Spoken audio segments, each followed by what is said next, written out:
ध्वनि।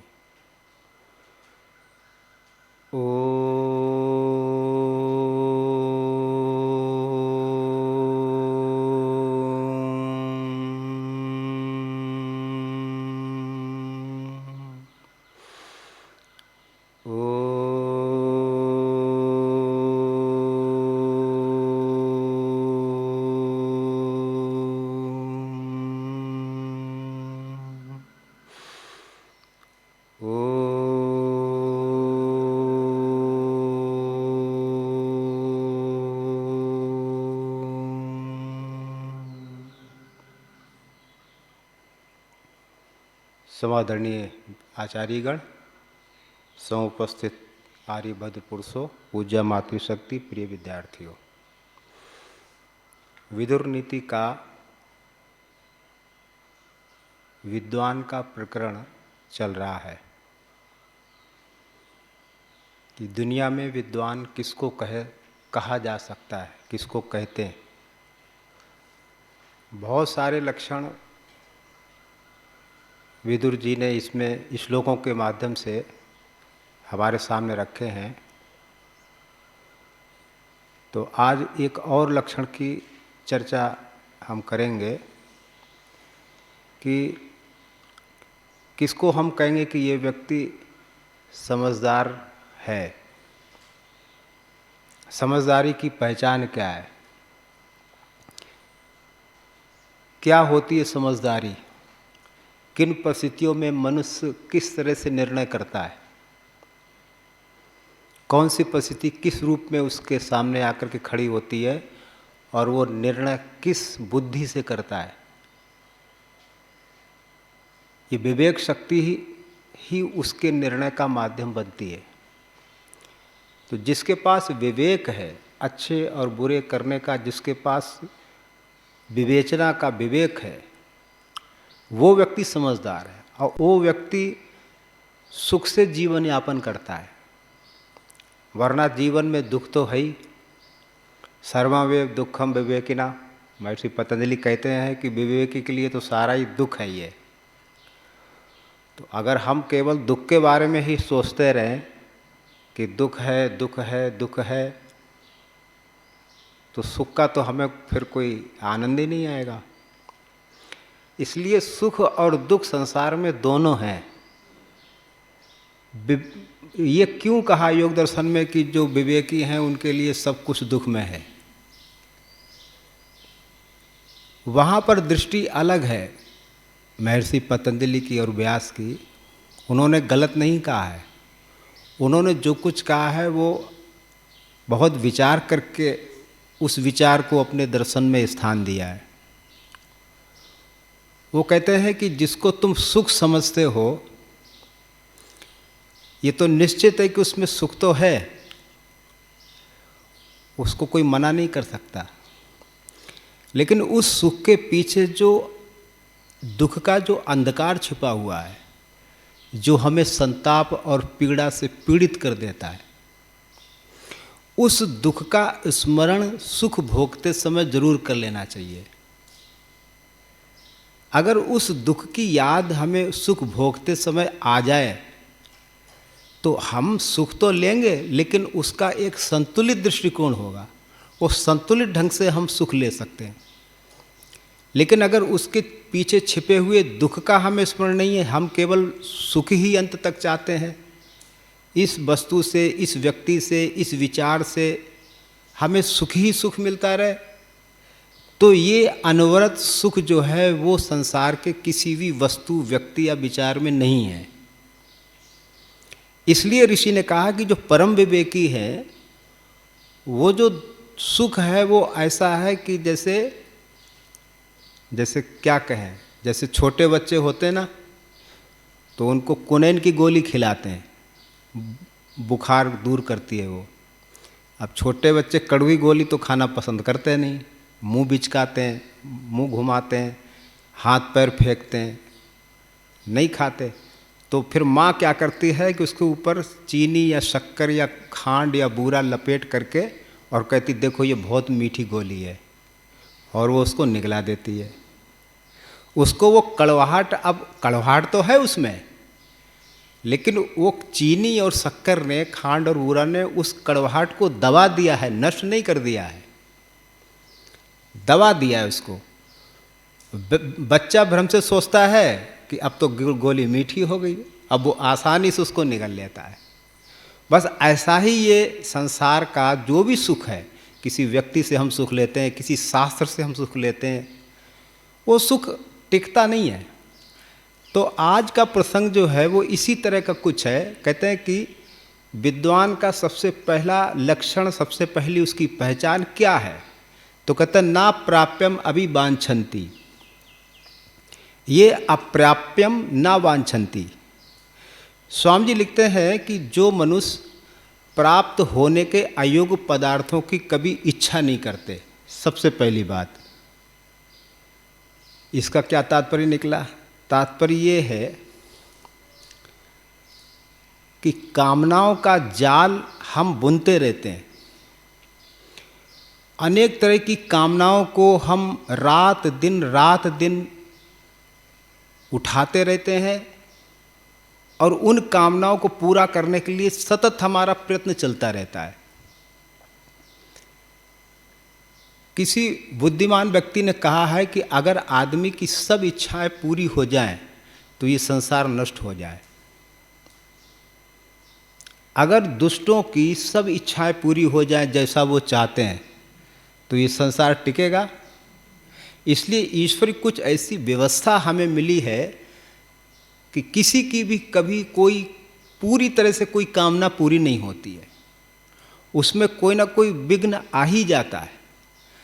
तो कुछ व्यक्ति ऐसे होते हैं जो बहुत बड़ी इच्छा को लेकर के संसार के क्षेत्र में कदम रखते हैं, बहुत बड़ी इच्छा ले लेंगे। कैसी इच्छा ले सकते हैं? जैसे किसी की इच्छा हुई कि मैं कोई सम्मानित पद प्राप्त करूं, और वो पद ऐसा है, मान लीजिए किसी प्रधानमंत्री का पद है या किसी कलेक्टर का पद है या किसी विद्वान का पद है, कोई भी पद हम लगा सकते हैं। अब उसके मन में ये इस इच्छा ने जन्म ले लिया कि मुझे इस पद को प्राप्त करना है, पर इच्छा करने से पहले उसने अपने मन में ये विचार नहीं किया कि तेरी सामर्थ्य कितनी है।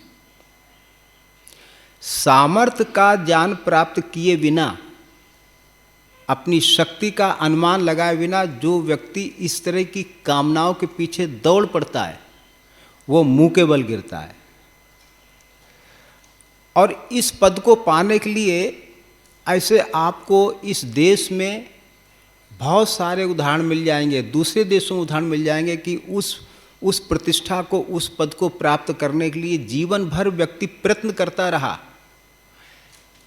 लेकिन जीवन समाप्त होने को आ गया, वो पद उसे प्राप्त नहीं हुआ। उदाहरण के लिए एक एमएलए है, जब युवावस्था में था तो उसकी इच्छा ये थी कि कोई मुझे मंत्री पद मिल जाए, स्वास्थ्य मंत्री बन जाऊं, शिक्षा मंत्री बन जाऊं, कोई भी मंत्री बन जाऊं, पर मंत्री तो मुझे बनना ही है। लेकिन उसने अपनी योग्यता का आकलन नहीं किया।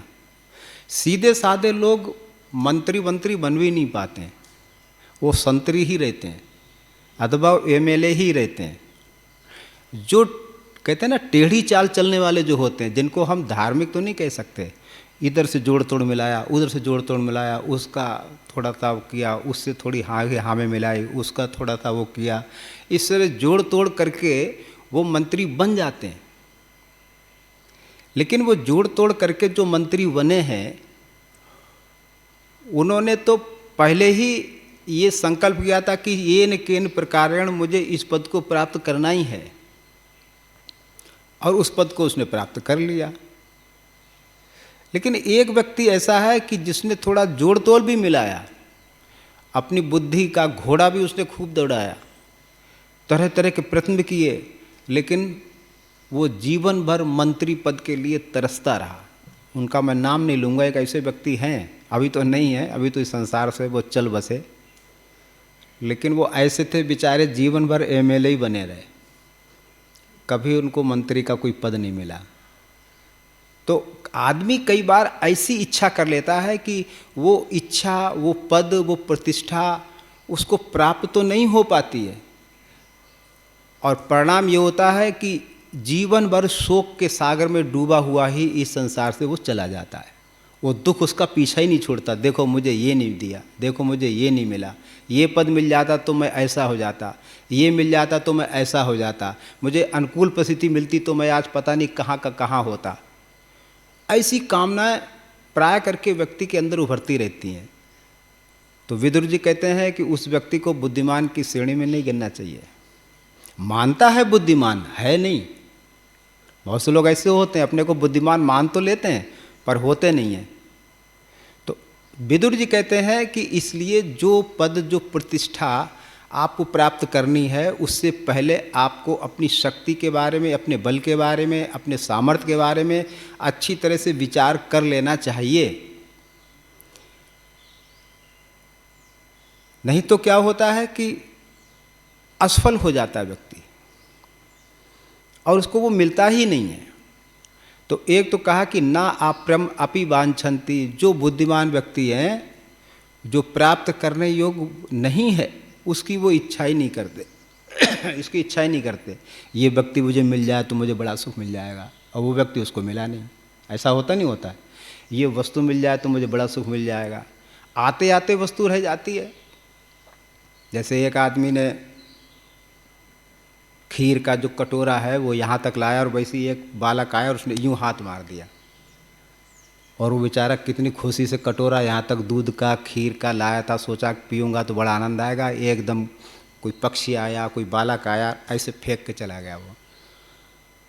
ऐसा ही जीवन है ये कि आशा बांधते बांधते, आशा पूरी होते होते बीच में ऐसा कोई रास्तक विघ्न का पत्थर आ जाता है कि उसकी आशा को चकनाचूर कर देता है। तो ना प्राप्यम अभिवांछन्ति, ये अप्राप्यम ना वांछन्ति, अभिवांछन्ति, इच्छा ही नहीं करते। मेरा जितना सामर्थ्य है, मेरी जितनी ताकत है, मेरा जितना ज्ञान है, उस हिसाब से मैं अपनी कामना करता हूँ और मुझे प्राप्त हो भी जाती है।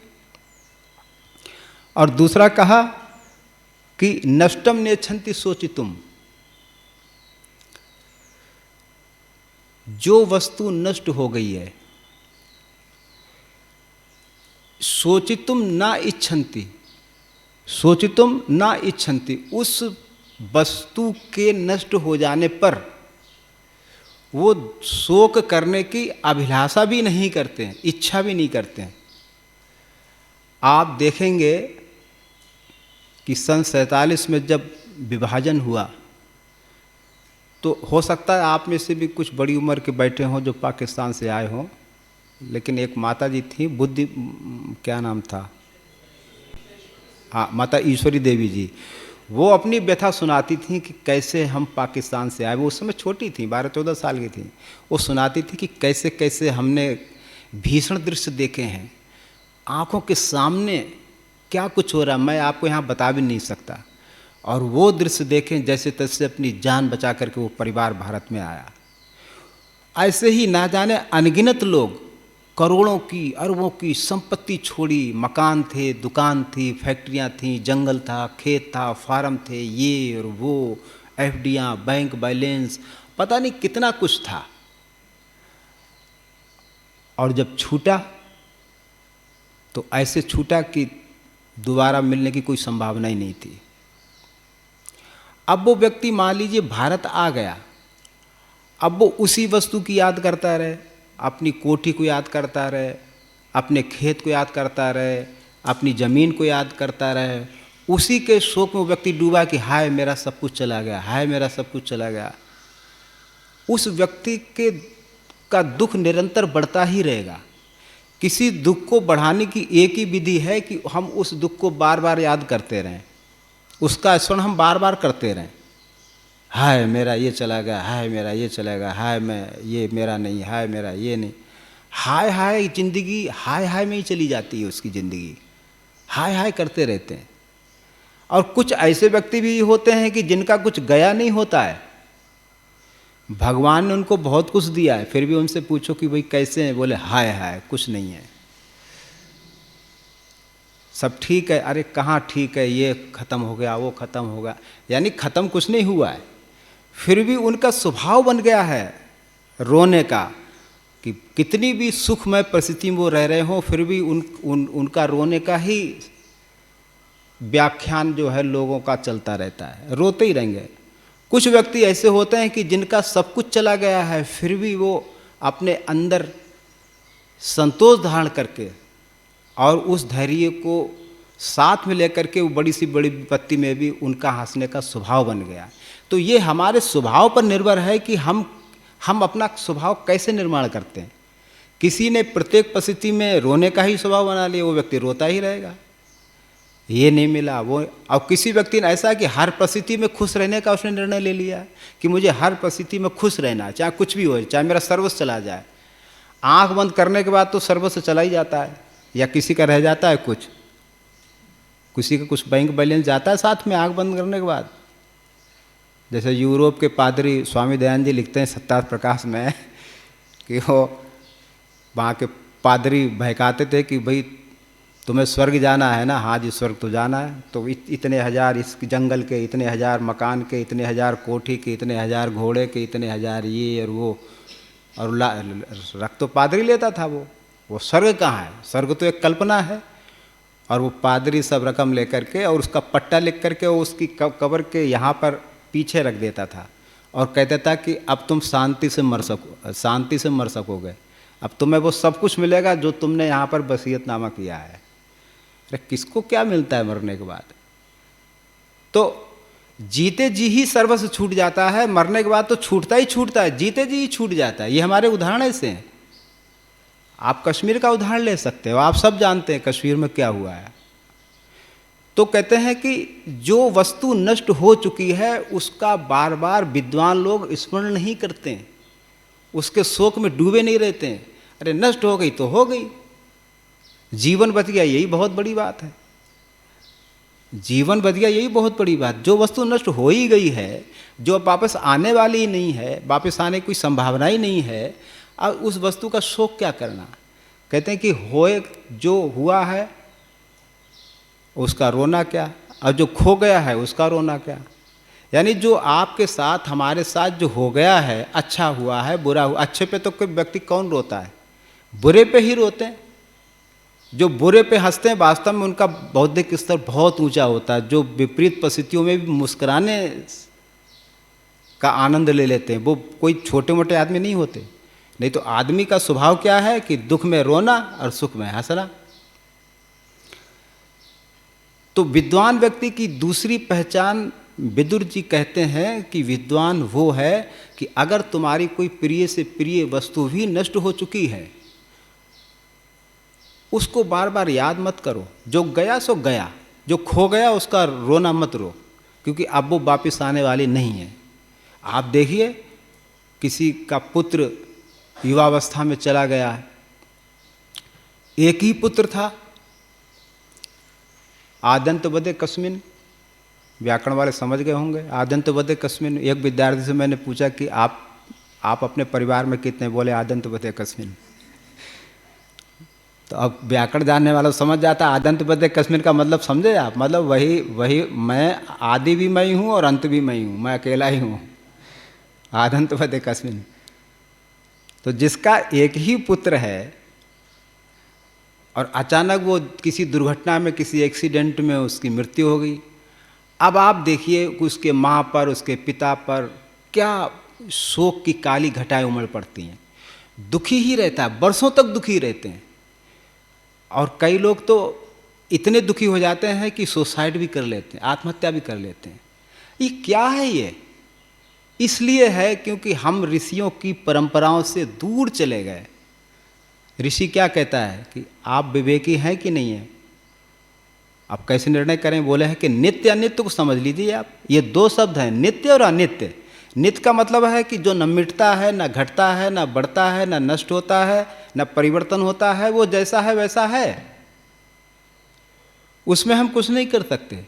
जो सदा से रहने वाला है उसमें कुछ ना तो घटाया जा सकता है ना बढ़ाया जा सकता है। एक वो चीज़ होती है जिससे हम कहते हैं कि जो घट भी सकती है, बढ़ भी सकती है, आ भी सकती है, जा भी सकती है, छिन भी सकती है, सब कुछ हो सकता है। जिस वस्तु में परिवर्तन हो रहा है वो वस्तु कभी भी सदा हमारे साथ एक जैसी अवस्था में रहने वाली नहीं है। इस सत्य को जो आदमी जितनी जल्दी समझ जाता है वो आदमी उतनी ही जल्दी अपने अंदर सुख का अमृत पी लेता है। उसके अंदर सुख के फूल खिलते हैं, वो अंदर से सुखी रहता है, क्योंकि उसने पहले ही ये जान लिया है मेरा शरीर है, आपका शरीर है। कोई ये सोचे, एक छोटा सा बच्चा ये सोचे कि बस मैं छोटा ही बना रहा हूँ, एक जवान ये सोचे कि मेरी इंद्रियों में, मेरे सब अंगों में पुष्टि बनी रहे और मैं जवान ही बना रहा हूँ, ये संभव ही नहीं है कभी। ये प्रकृति की अवस्थाएं कुछ ऐसी हैं और इनका बदलना कोई बुरा नहीं है, इनका बदलना हमारे लिए सौभाग्य का सूचक है। क्योंकि अगर कोई पौधा बड़ा नहीं होगा तो उस पर फल कैसे लगेंगे। मान लीजिए आम का पौधा आपने लगाया और भगवान से प्रार्थना करें, हे भगवान ये बड़ा नहीं हो, भाई लगाया किस लिए था? बड़ा होने के लिए लगाया था, बड़ा होने के लिए लगाया था ना। अब फिर प्रार्थना क्यों कर रहे हो कि ये भगवान तू इस पौधे को छोटे ही कर दे? तो तूने छोटा करने के लिए लगाया था क्या इसमें? भाई बड़ा होने के लिए तो लगाया था ना। क्यों बड़ा होने के लिए क्यों लगाया था? कि जब ये बड़ा होगा, इसकी सेवा करेंगे, इसमें फल आएगा और फल हम खाएंगे, पकेंगे, लेकिन वो आम का पेड़ सदा ही फल नहीं देगा, वो एक दिन ऐसा होगा कि वो धराशायी हो जाएगा।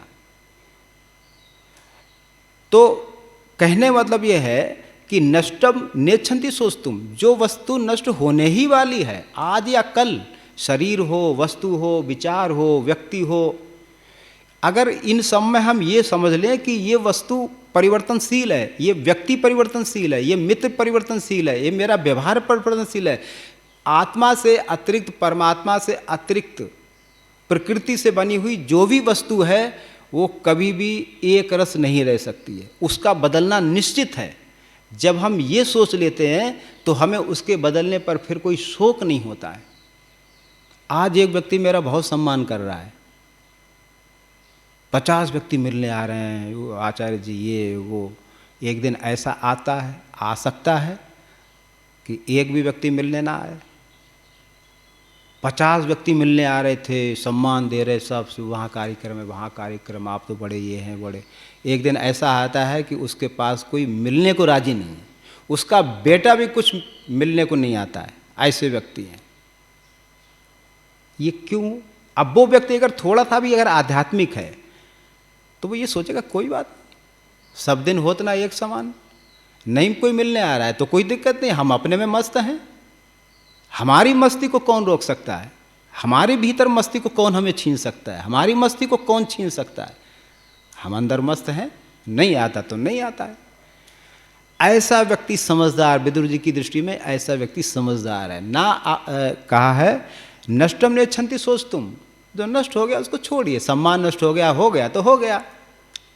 सम्मान के बाद अपमान, आना के बाद जाना, जन्म के साथ में बढ़ना, जन्म के साथ में मृत्यु, ये तो सब स्वाभाविक अवस्थाएं हैं, इनको हम आप कैसे रोक सकते हैं? सफ़ेद बाल वाले कितनी भी डाई लगाते रहो, एक दिन तो डाई भी काम नहीं करेगी, वो बीमारी और लग जाएगी, तो 4 रोग और हो जाएंगे, इसमें सिर में पता नहीं कैसी कैसी बीमारियां हो जाती हैं। अरे कब तक डाई लगाओगे? जो होना है वो होने दो ना, सफ़ेदी आ रही तो आने दो। लेकिन आपसे बहुत ऐसे विद्वान देखे होंगे जो मुझे पता है वो डाई लगा करके फिर मंच पे आते हैं, सोचते हैं हम जवान देखें। कब तक जवान देखोगे भाई?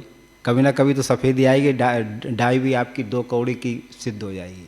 तो अंतिम बात और कहकर मैं अपनी बात समाप्त करता हूँ और कह रहे हैं आपत्सु चरण मोहंती नरा पंडित बुद्धया। आपत्ति किसे कहते हैं? यानी जिसे हम नहीं चाहते हैं, जिसे हम बिल्कुल भी नहीं चाहते, जिसको प्राप्त करने की हमारी कोई इच्छा नहीं है, उसका नाम है विपत्ति, आपत्ति, संकट। तो कहते हैं कि आपत्सुचना मोहयंती, मुहु वैचित्य धातु है, दिवादी गण की है। वहाँ पर पंडित दृष्टि मीमांसक ने अर्थ किया है कि बुद्धि भ्रष्ट हो जाना, पागल हो जाना। तो व्यक्ति के ऊपर पागलपन कब सवार होता है? जब उसके ऊपर कोई आकस्मिक विपत्ति आकर के पड़ती है। छोटी मोटी विपत्तियों में ही व्यक्ति पागल हो जाता है। हम आप अपने जीवन में देख सकते हैं, जो व्यक्ति छोटी मोटी विपत्तियों में पागल हो जाए, पागल का मतलब उसको संतोष नहीं है। रोज मुझे आधा किलो दूध मिल रहा है, आज किसी ने कह दिया कि भाई आज दूध कम है तो आज आपको 250 ग्राम मिलेगा। देखिए अपने मन के अंदर क्या होता है, थोड़ा देखना। अब उसने तो दिनचर्या बना रखी, आज आधा किलो दूध मुझे मिलना चाहिए। अब ऊपर से आर्डर है, ऊपर से आदेश है, वो चुप तो हो जाएगा, लेकिन अंदर अंदर वो बौखलाएगा कि देखो मैं तो सुबह और कुछ लेता भी नहीं हूँ, मैं केवल दूध ही लेता हूँ, ना कोई दलिया लेता हूँ, ना कुछ लेता हूँ, और इन्हें भी पता है, फिर भी आज 250 ग्राम दूध मिल रहा है। आदमी परेशान हो जाएगा। इन छोटी मोटी विपत्तियों में ही आदमी अपने आप को नहीं संभाल पा रहा है। जब बड़ी विपत्ति आएगी तो उसमें हम आप कैसे अपने आप को संभाल पाएंगे? कोई बड़ी बीमारी लग गई, कैसे संभाल पाएंगे? नहीं संभाल पाएंगे, आदमी पागल हो जाता है। तो पंडित की पहचान, विवेकी की पहचान एक ये भी है कि आपस सूचना मोहयंती, कितनी ही बड़ी से बड़ी विपत्ति पहाड़ बन करके टूट पड़ी हो, आपका रास्ता रोक रही हो, आपके रास्ते में विघ्न बन करके खड़ी हो गई हो, आपके ऊपर यूँ कहते हैं कि बहुत बड़ी विपत्तियों की वर्षा हो रही हो, उस विपत्ति की वर्षा में भी व्यक्ति अपना धीरज ना खो बैठे, वो व्यक्ति विदुर जी की दृष्टि में बहुत बुद्धिमान है। अब विपत्ति तो आती है, विपत्ति आएंगी, सबके ऊपर आएंगी, चाहे मैं हूँ, चाहे आप हो, चाहे बच्चे बैठे हैं, सबके ऊपर विपत्ति आएंगी। तो उन विपत्तियों में विवेक शून्य ना हो जाना, विवेक को ना खो बैठना। और ये विपत्तियाँ और ये विघ्न क्या है? समय हो गया तो कहते हैं नरा पंडित बुद्ध या, तो जो विपत्तियों में भी विकार को प्राप्त नहीं होते, विपत्तियों में भी अपना विवेक से काम लेते हैं, नरा पंडित बुद्ध याते, वे पंडित बुद्धि के समान है, ऐसे लोग पंडित कहे जाते हैं। तो इसी विषय को अब विराम देते हैं। आपका बहुत बहुत धन्यवाद। शांति पाठ। ओम द्यः शांतिरंतरिक्षं शांति पृथिवी शांतिराप शांतिरोषधयः शांति वनस्पतयः शांतिर्विश्वे देवा शांतिर्ब्रह्म शांति सर्वं शांति शांतिरेव शांति सामा शांतिरेधि। ओम शांति शांति शांति। सर्वेभ्यो नमः। सबको सादर नमस्ते।